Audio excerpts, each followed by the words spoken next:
Hello विद्यार्थी मित्रांनो, आज आपण गणितातील आपला पुढचा भाग मसावी या आणि लसावी या पाठातील मसावी म्हणजेच महत्तम सामायिक विभाजक, त्याला ग्रेटेस्ट कॉमन डिवायझर म्हणजे GCD किंवा हायेस्ट कॉमन फॅक्टर म्हणजे HCF हे असे म्हणतो.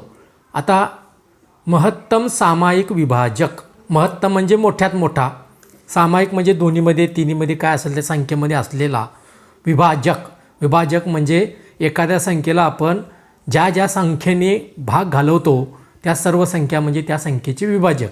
आता फॅक्टर्स कसे पाडायचे, आपण गेल्या मूळ अवयव कसे पाडायचे हे आपण गेल्या पाठाला बघितलेलं आहे. आता आपण या फॅक्टर्सच्या पद्धतीनुसार, मूळ अवयव पद्धतीनुसार मसावी कसा काढायचा हे आपण या ठिकाणी पाहूया. आता या ठिकाणी एक एक्झाम्पल घेतो मी. First example 42 and 36. 42 आणि 36 या दोन संख्या आहेत. तर या संख्येचा मसावी कशा मूळ अवयव पद्धतीने कशा काढायच्या आहे हे आपण या ठिकाणी बघूया. What is the HCF of the 42 and 36. First we calculate here the factors of the 42 by this method. ही मेथड आपण गेल्या पाठाला बघितलेली आहे. आता मूळ अवयव पद्धतीनं आपण याचे काय काढायचे आहेत, फॅक्टर्स पाडायचे आहेत, प्राईम फॅक्टर्स. फर्स्ट आपण मूळ अवयव काढताना आपण बघतो की इथं कोणती संख्या आहे, पहिल्या 2 भाग जातो आहे का. मग आता या ठिकाणी 2 भाग जातो आहे. 2 2 4, 2 1 2, 2 भाग गेला. आता परत 2 भाग जातो का बघायचं. 2 जात नसेल तर आपण पुढची संख्या 3 भाग जातो का बघायचा. जातो आहे. 3 7 21. आता इथं 7 आली. 7 ही मूळ संख्या आहे, त्यामुळे 7ला फक्त 7नच भाग जाणार. 7 1 7. या 42चे फॅक्टर्स किती आले बघा. 2 गुणिले 3 गुणिले 7 हे 42चे फॅक्टर्स आले या ठिकाणी. आता आपण पाडायचे 36चे फॅक्टर्स. 36चे प्राईम फॅक्टर्स बघायचे. इथं 6 आहे म्हणजे 2 भाग जातो आहे. 2 1 2 म्हणजे 2 गेला, यातनं 1 उरला. 2 8 16. 2 भाग घालवलं आपण आणि इथं 18 आलं भाग घालवल्यावर. परत याला 2 भाग जातो म्हणून आपण 2 भाग घालवलं.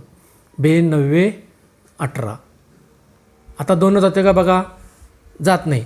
मग 3 जाते का बघा, जातो आहे. 3 त्रिक 9, 3 आलं. आता 3 ही मूळ संख्या आली म्हणून 3ला 3च भाग जातो आहे. 3 1 3. इथं 1 येईपर्यंत भाग घालवत जायचंच. म्हणून आता इथं 36चे प्राईम फॅक्टर्स आले. 2 गुणिले 2 गुणिले 3 गुणिले 3 हे 36चे प्राईम फॅक्टर्स आले. आता आपल्याला काय करायचं आहे, या दोन्ही संख्येच्या मध्ये जे फॅक्टर्स आहेत यातले कॉमन फॅक्टर्स किती आहेत, सामायिक म्हणजे दोघांच्यामध्ये पण असलेले. पहिला बघू 2 आहे, यात पण 2 आहे का, आहे. तर 2ला गोल करायचं. कॉमन फॅक्टर सामायिक विभाजक काय आले, 2 आला. आता परत इथं 3 आहे, यात 3 आहे का, आहे. जो कॉमन आहे तोच तेवढा बाजूला काढायचा गुणिले 3. इथं 7 आहे, यात 7 आहे का कुठं, नाही. झाले म्हणजे हे 2च निघतात. आता यांचा गुणाकार किती येतो तो लिहायचा. 2 त्रिक 6.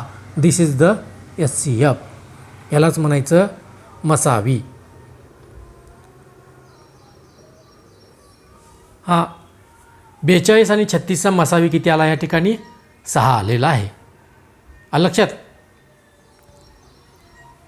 ही झाली मूळ अवयव पद्धतीनं मसावी काढायची पद्धत. This is the method of prime factors method. तर त्यानंतर या ठिकाणी बघा दुसरी एक संख्या आपण घेऊन बघू. 3 संख्यांचा आपण काय काढूया, मसावी काढूया. दुसरं एक्झाम्पल 16 आहे.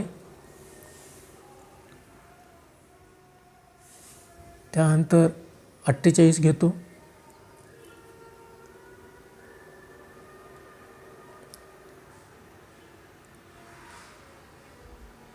64 घेतो.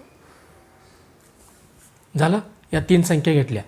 आता या 3 संख्येंचा आपण उभ्या मांडणीनं कशा पद्धतीनं मसावी काढायचा बघा. या तिन्ही संख्या पहिल्यांदा अशा लिहायच्या. कशा लिहायच्या बघा.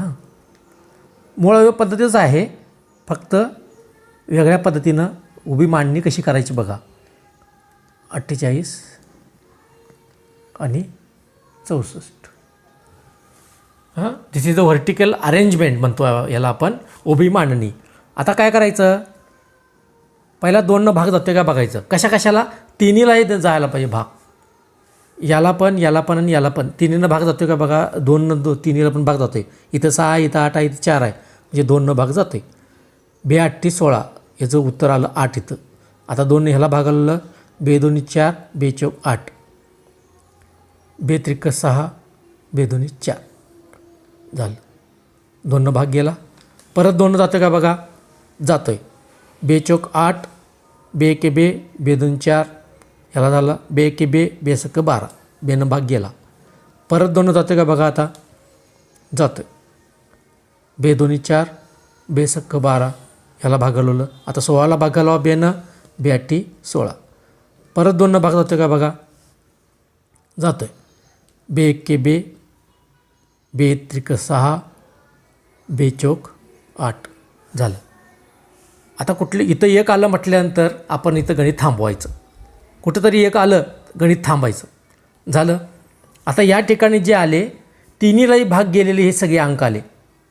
1 2 3 4 2 वेळा आलं.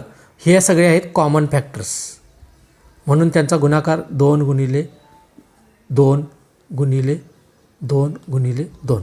1 2 3 4 वेळा 2 2 आहे.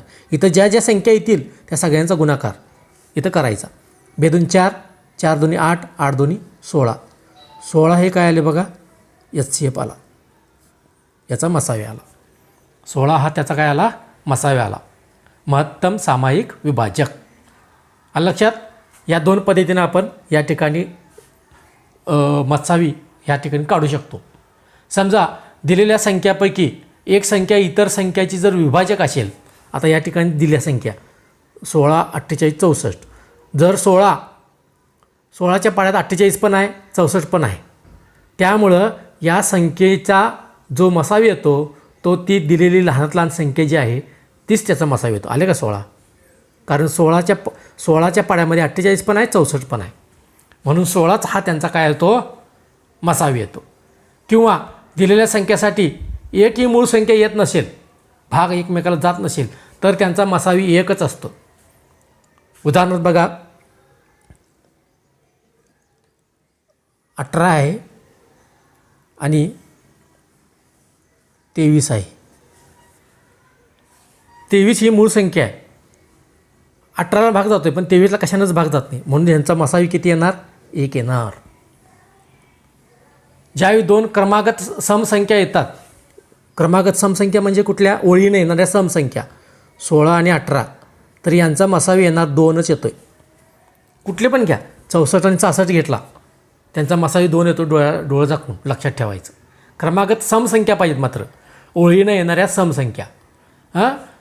If one of the given numbers of the any 2 consecutive even numbers क्रमागत येणाऱ्या समसंख्या असतील तर त्यांचा मसावी हा 2 असतो. आणि त्यात जर विषम संख्या असतील क्रमागत येणाऱ्या consecutive odd numbers, 2 consecutive odd numbers, then their HCF is 1, तर त्यांचा HCF काय असतो, 1 असतो. उदाहरणार्थ बघा, विषम संख्या घेतली आपण, 11 आणि 13 घेतले, तर बघा त्यांचा मसावी काय येणार, 1 येणार. हे साधे थोडेसे नियम आहेत. या ठिकाणी मसावीचा पाठ आपण बघितलेला आहे. सराव संच 12 सोडवा. धन्यवाद.